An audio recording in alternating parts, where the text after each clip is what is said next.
Debat pasangan calon gubernur dan wakil gubernur Sulawesi Selatan rencananya akan digelar sebanyak 2 kali.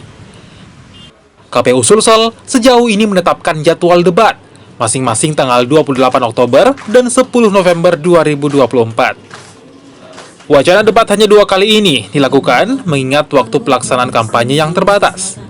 Debat pun kemungkinan besar akan dilakukan di Kota Makassar, bukan di daerah seperti yang diwacanakan sebelumnya.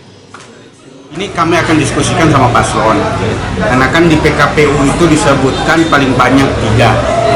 Mengingat waktunya terlalu sempit, cuma 60 hari, sementara paslon sudah menjadwalkan rute kampanye mereka, makanya kami tarik coba dua kali debat.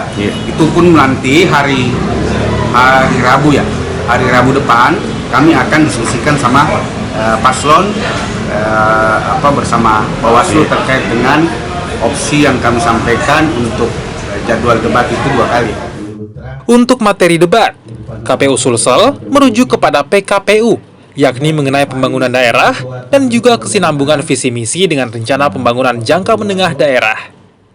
Pilgub Sulawesi Selatan diikuti 2 paslon, yakni Muhammad Ramdan Pumanto Asar Arsyad dengan nomor urut 1, dan Andi Sudirman Sulaiman Fatmawati Rusdi dengan nomor urut 2. Arif Tirtana, Kompas TV, Makassar, Sulawesi Selatan.